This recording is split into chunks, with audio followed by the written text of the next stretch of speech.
کہ دین میں تو 0.001% کا مارجن بھی نہیں ہونا چاہیے، تو پھر دین کے لیے تو پرفیکٹ بندے ہونے چاہیے، اور سب سے زیادہ ہم نے بے توقیر دین کو بنا لیا ہے، اس کے لیے کوئی ٹوٹیلٹی، کوئی پرفیکشن، کوئی کمپلیشن، کوئی معیار ہمارے ذہن میں نہیں رہا، اس لیے ہمارے ہاں خرابیاں آئی ہیں۔ یہ خرابیوں کے روزن جو ہیں وہ جہالت سے نفوذ کرتے ہیں، اس لیے یہ جو کہا گیا کہ قیامت سے پہلے علم اٹھا لیا جائے گا، تو اللہ کے رسول نے فرمایا کہ ان اللہ لا ينتزع العلم انتزاعا، کہ علم کو اللہ ایسے نہیں اٹھائے گا کہ آپ دیکھیں کہ بلون یا غبارہ اڑ کر آسمان کی طرف چلا جائے گا، نہیں، وَلَٰكِن يَقْبِضُ الْعِلْمَ بِقَبْضِ الْعُلَمَاء، جب علماء حق، علماء ربانیین اٹھتے چلے جائیں گے، ان کو ریپریس کرنے کے لیے اس طرح کے لوگ دستیاب نہیں ہوں گے، تو علم اٹھ جائے گا۔ حَتَّى إِذَا لَمْ يُبْقِ عَالِمًا، جب کوئی بھی عالم باقی نہیں چھوڑے گا یا کوئی عالم باقی نہیں رہے گا، تو اتخذ الناس رؤوسا جہالا، لوگ جاہلوں کو اپنا مذہبی پیشوا اور مقتدا اور رئیس بنائیں گے۔ پھر کیا ہوگا؟ فسئلوا، کہ حضرت مقتدا ہو گئے ہیں، مسند پر بیٹھ گئے ہیں، سب لوگ مسئلے پوچھنے آئیں گے۔ تو اب جب مسئلے پوچھ آئیں گے تو ان کی جو انانیت ہے، ایگو ہے، یہ اس بات کی اجازت تو نہیں دے گی کہ مجھے مسئلہ نہیں آتا، علامہ صاحب کے پاس چلے جائیں۔ تو پھر فَأَفْتُوا بِغَيْرِ عِلْمٍ، فرمایا کیوں کہ وَإِذَا قِيلَ لَهُ اتَّقِ اللَّهَ أَخَذَتْهُ الْعِزَّةُ بِالْإِثْمِ، جب اس سے کہا جائے گا کہ اللہ سے ڈرو، تو پندار نفس اور انانیت اسے گناہ پر ابھارے گا۔ فَسُئِلُوا، ان سے سوال کیے جائیں گے، فَأَفْتُوا بِغَيْرِ عِلْمٍ، وہ جہالت پر مبنی فتوے دیں گے، وَضَلُّوا وَأَضَلُّوا، اپنا بھی بیڑا غرق کر تو ہے ہی ہے، دوسروں کا بھی بیڑا غرق کریں گے، تباہ کریں گے۔ اس لیے پہلی بات تو یہ ہے کہ پیر طریقت اور مرشد جو ہے وہ عالم شریعت ہونا چاہیے۔ پیچھے آپ جس طرف جتنے بزرگ ہیں ادھر جائیں، میں کبھی کبھی جاتا ہوں نا، ملتان، شاہ محمود قریشی ملتان کے رہنے والے، یوسف رضا گیلانی ملتان کے رہنے والے ہیں، تو میں وہاں کہتا ہوں کہ لوگوں تم پاگل ہو گئے ہو کہ چلو ہم ایک دوسرے کے اندر تو نہیں جھانک سکتے، لیکن تمہیں چہرہ تو نظر آ رہا ہے نا، کیا ان کا چہرہ چہرہ مصطفیٰ کے مطابق ہے کہ وہ ایک دن پگڑی پہن کر تمہیں جنت میں چھوڑ آتا ہے، باقی فارغ وہ خود بھی اور آپ بھی۔ اس لیے بدعقیدہ بھی ان میں آ گئے ہیں، بے عمل بھی آ گئے ہیں، بد عمل بھی آ گئے ہیں۔ تو پہلا کام تو یہ ہے کہ دین کا مرشد جو ہے وہ عالم باعمل ہونا چاہیے، صاحب شریعت ہونا چاہیے۔ اب ظاہر ہے کہ علماء نے گرفت کرنی ہے تو وہ پھر لوگوں سے کہتے ہیں نہیں جی یہ تو ظاہر بین لوگ ہیں، تو یہ تو حقیقت کو جانتے ہی نہیں ہیں، تو طریقت تو بات ہی کوئی اور ہے۔ تو امام اہل سنت نے فرمایا کہ شریعت اصل ہے اور طریقت اس کی فرع، شریعت منبع ہے اور طریقت اس سے نکلا ہوا دریا، شریعت ہی مدار ہے، شریعتی محکم معیار ہے، جو اس سے ہٹ کر چلے گا وہ زندقہ ہوگا، زندیق ہوگا، فریب ہوگا، فراڈ ہوگا۔ تو اس لیے جو یہ آپ کو باور کرائے کہ شریعت اور طریقت یہ دو متوازی ہیں، یہ ایک دوسرے کی ضد ہیں، ایسا نہیں ہے۔ امام اہل سنت نے فرمایا کہ شریعت اور طریقت یہ توامین ہیں، یہ ایک دوسرے کی لازم و ملزوم ہیں، اور اس کے بغیر شریعت کے کوئی طریقت کا امام یا مقتدا یا پیشوا نہیں بن سکتا، خواہ کتنے ہی مکار ہو، فریبیا ہو، فراڈیا ہو، لیکن آپ نے شریعت کے معیار پر پرکھنا ہوگا۔ اس کے بعد جیسا کہ انہوں نے بتایا کہ بھئی اہل سنت کو قبولی کہتے ہیں، ٹرسٹ کہتے ہیں، تو امام اہل سنت مجدد دین و ملت نے تو سجدہ عبادت تو شرک ہے، معبود مان کر کسی کو سجدہ کرنا تو شرک ہے، سجدہ تعظیمی پر بھی آپ نے باقاعدہ ایک کتاب لکھی کہ غیر اللہ کو تعظیماً بھی سجدہ کرنا حرام ہے۔ پچھلی شریعتوں میں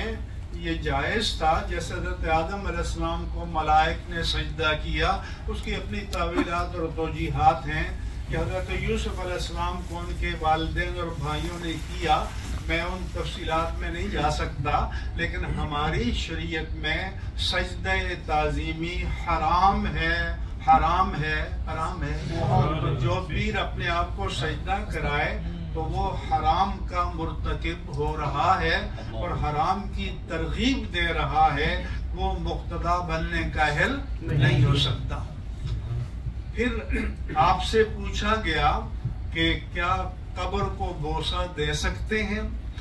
آپ نے فرمایا کہ قبر پر فاتحہ پڑھنے کا طریقہ یہ ہے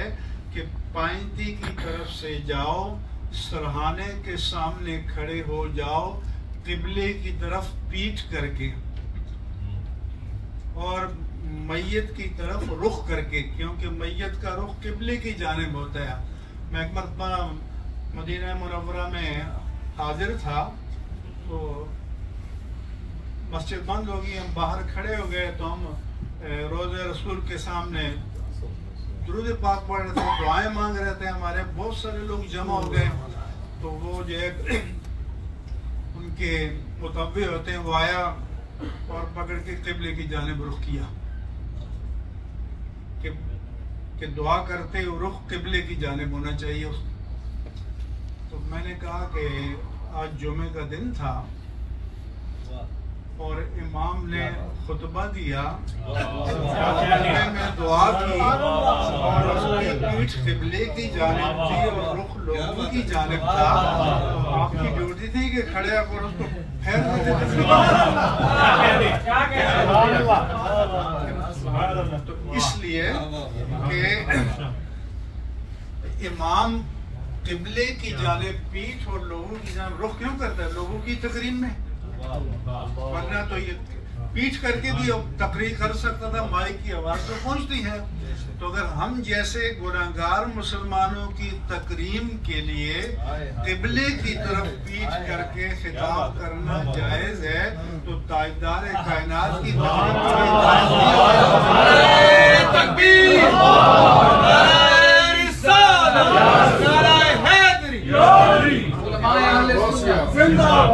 میرے سنت نے تو ایک عام مسلمان کی خبر کے لیے کہ قبلے کی جانب اٹھ پیچھ کرو تاکہ آپ کا اسے فیس ٹو فیس مواجہہ ہو۔ پھر فرمایا کہ بھئی اگر کوئی ایک بار سورہ فاتحہ اور 11 مرتبہ قرآن شریف پڑھ کر ایصال ثواب کرے، اور حضرت علی رضی اللہ عنہ سے روایت ہے کہ اگر اس قبرستان میں جتنے مومنین مومنات مدفون ہیں، مومن کی شرط لگانی ہے، کیونکہ موت کے بعد دعائے مغفرت صرف مومن کے لیے ہو سکتی ہے۔ ہاں، زندگی میں کافر کے لیے ہدایت کی دعا کر سکتے ہیں، لیکن موت کے بعد مغفرت کی دعا کہ ربنا اغفر لنا ولاخواننا الذین سبقونا بالایمان، دعاؤں کے لیے فرمایا کہ سارے مومنین مومنات کے لیے ایصال ثواب کرو تو سب کو پورا ثواب ملے گا، اور سب کے مجموعی ثواب کے برابر ثواب پڑھنے والے کو ملے گا۔ اس لیے بخل کرنے کی ضرورت نہیں ہے۔ کچھ لوگوں میں یہ ہوتا ہے کہ بھئی انہوں نے 3 بار قل پڑھ لیا تو لگے پوری کائنات کو بخشنے، کتنا ثواب کما لیا۔ تو میں کہتا ہوں کہ یہ بلب ہے، فرض کرو ہم 300 آدمی بیٹھے ہیں، اس کی لائٹ ڈیوائیڈ ہو کر آتی ہے یا ہر ایک کو پوری آ رہی ہے؟ ہر ایک کو پوری آ رہی ہے، پوری آ رہی ہے نا۔ تو اگر بندوں کا جو بنایا ہوا نور ہے وہ ایک وقت میں سینکڑوں ہزاروں کو فیضیاب کر سکتا ہے، تو رب کے کلام کا نور نہیں کر سکتا؟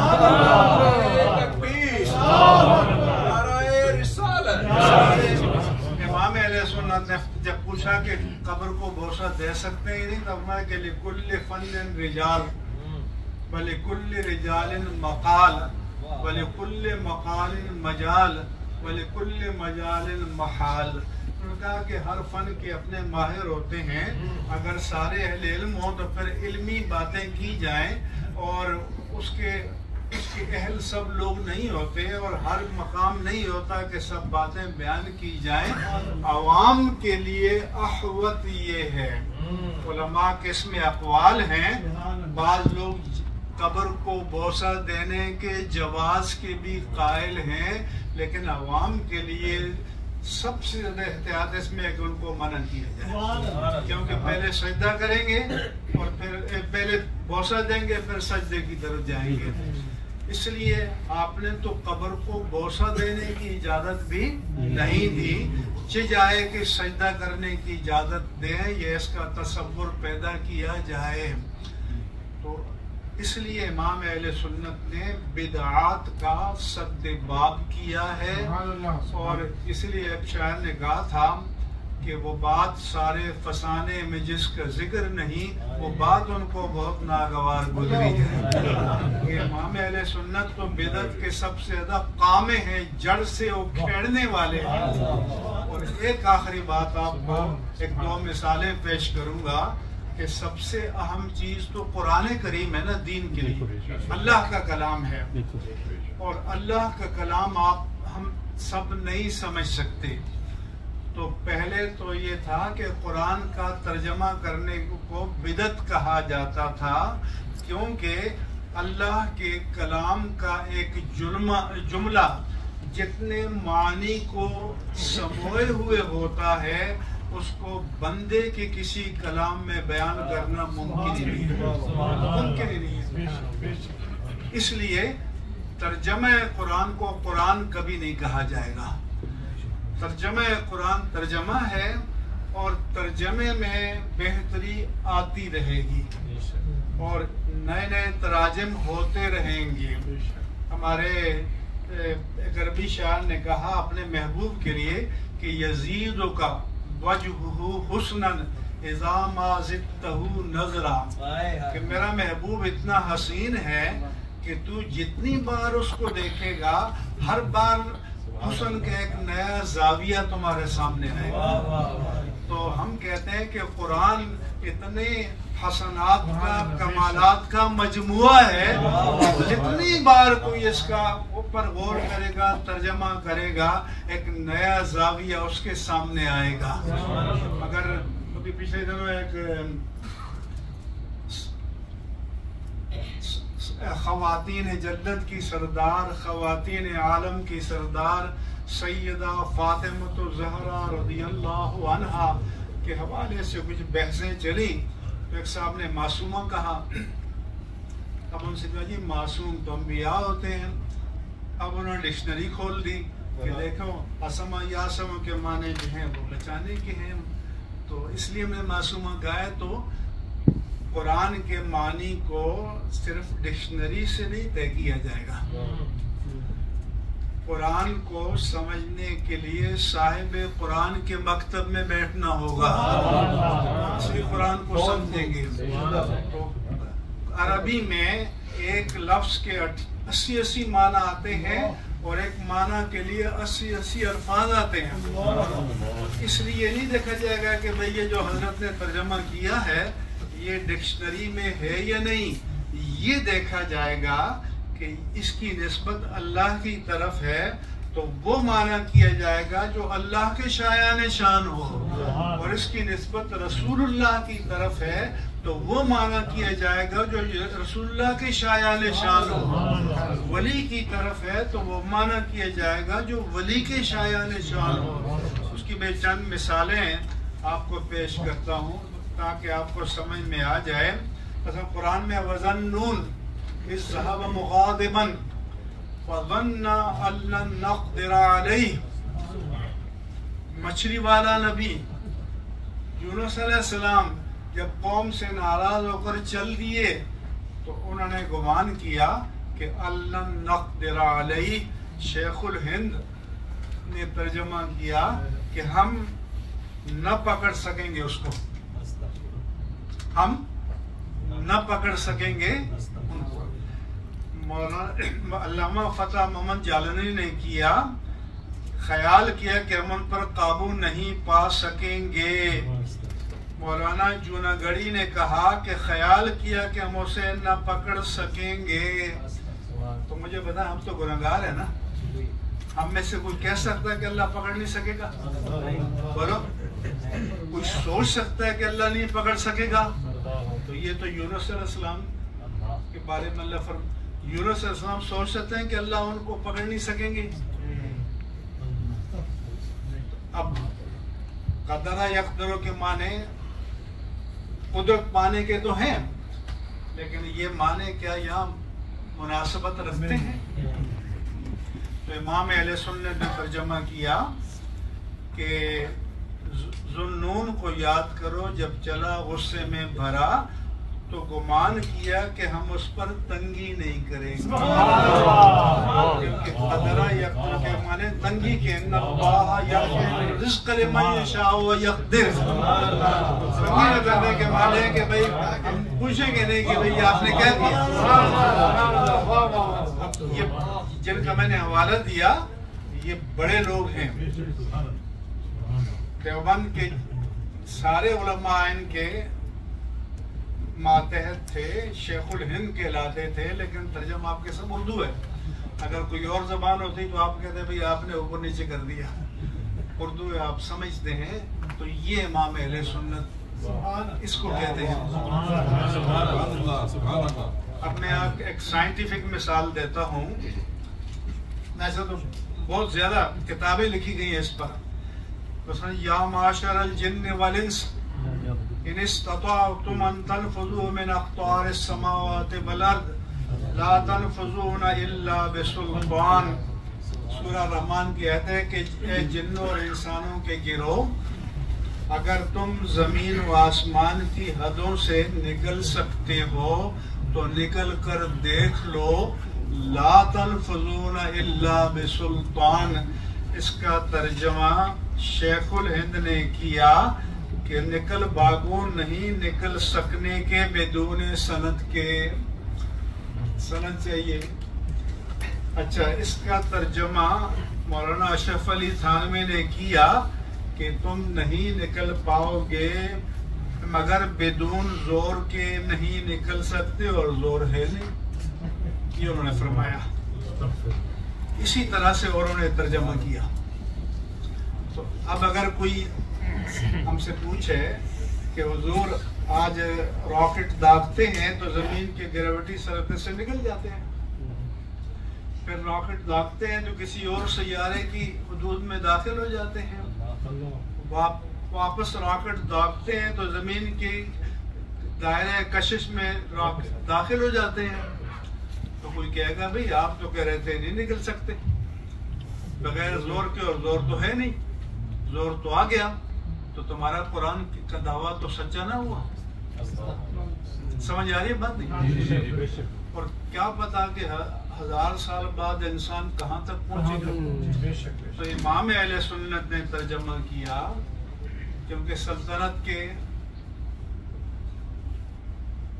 معنی سلطنت کے بھی ہیں سلطان کے، حجت کے بھی ہیں سلطان کے، دلیل کے بھی ہیں سلطان کے۔ تو امام اہل سنت نے کہا کہ جن و انسان کے گروہ، تم سے ہو سکے کہ آسمانوں اور زمین کے کناروں سے نکل جاؤ تو نکل جاؤ، جہاں بھی نکل کر جاؤ گے اسی کی سلطنت۔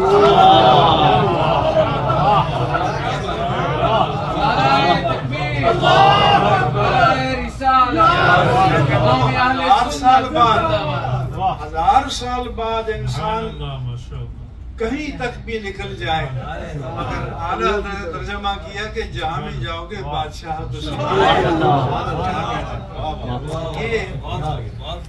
یہ ہے ان کا مقام۔ میرے پاس تو 85 مثالیں ہیں، لیکن سرودی صاحب کے ٹائم کا مسئلہ ہے اور آپ بھی تھکے ہوئے، تو بتانا یہ ہے کہ ہم جو ان کو مانتے ہیں تو وہ اس کو جسٹیفائی کرتے ہیں۔ اور ہم اس لیے مانتے ہیں کہ جس دور میں وہ آئے تو انگریزوں کی حکومت تھی اور انگریزوں نے مسلمانوں سے حکومت چھینی تھی، اور ان کو پتہ تھا کہ مسلمان کے دل میں تڑپ ہوگی کہ اپنے اقتدار کو واپس لیں، تو انہوں نے، اقبال کہتے ہیں کہ مشورہ کیا کہ یہ فاقہ کش جو موت سے ڈرتا نہیں ذرا، بدن سے اس کی روح محمد انہوں نے کہا، سمجھا کافروں نے، دشمنوں نے بھی سمجھا مسلمانوں میں جو کرنٹ پیدا ہوتا ہے وہ نام پاک مصطفیٰ سے، وہ ذات پاک مصطفیٰ سے ہوتا ہے، وہ ذات پاک رب ذوالجلال سے ہوتا ہے۔ اس لیے انہوں نے یہ تحریک پیدا کی کہ اس طرح کی کتابیں لکھوائی جائیں تاکہ ناموس الوہیت جل وعلا اور ناموس رسالت میں نقص پیدا کرو، تاکہ مسلمانوں کے اندر جو کٹ مرنے کا جذبہ ہے یہ ختم ہو جائے، ان کے اندر سے کرنٹ نکل جائے۔ تو دشمن بھی سمجھتا تھا کہ کرنٹ آپ میں ہے تو نام محمد صلی اللہ علیہ وسلم، تو انہوں نے ایسی کتابیں لکھوائیں تو امام اہل سنت میدان میں آئے اور آپ نے ناموس الوہیت جل وعلا اور ناموس رسالت مآب صلی اللہ علیہ وسلم اور ناموس مقدسات دین کی حفاظت کے لیے شمشیر برہنہ بن گئے۔ اب ان سے پوچھا گیا کہ حضور آپ نے بیڑوں کے چھتے پر ہاتھ ڈال دیا ہے، روزانہ اشتہار چھپتے ہیں، ڈاک سے خط آتے ہیں، آپ کو گالیاں دی جاتی ہیں، آپ کو برا بھلا کہا جاتا ہے، یہ آپ نے کیا کر دیا؟ آپ نے فرمایا کہ کوئی بات نہیں، جتنی دیر مجھے گالی دیں گے، گالی لکھیں گے، مجھے گالی دینے میں جتنی دیر مشغول ہوں گے، کم از کم اتنی دیر تک تو ناموس مصطفیٰ ان سے محفوظ رہے گا۔ یہ انہوں نے باقی جو علمی چیزیں ہیں ذرا یہ مجلس میں نہ بیان کی جا سکتی ہیں اور نہ اب وقت بچا ہے کہنے کے لیے، شاید میں نے پہلے بھی کچھ تجاوز کر دیا، اس لیے میں تھوڑا وقت زیادہ لیا ہو تو معذرت چاہتا ہوں، لیکن یہ امام اہل سنت مجدد دین و ملت امام احمد رضا خان قادری، آپ لوگ فاضل بریلوی کہتے ہیں، فاضل بریلوی نہیں کہا کرو، فاضل کے بعد سکتہ کرو، فاضل بریلوی، جیسے شاہ ولی اللہ محدث دہلوی، محدث دہلوی نہیں کہتے، شیخ عبدالحق محدث دہلوی، محدث دہلوی نہیں کہتے، آپ بھی محدث بریلوی فاضل بریلوی ہیں، اور اس کے بعد سکتہ کر کے کریں، کیونکہ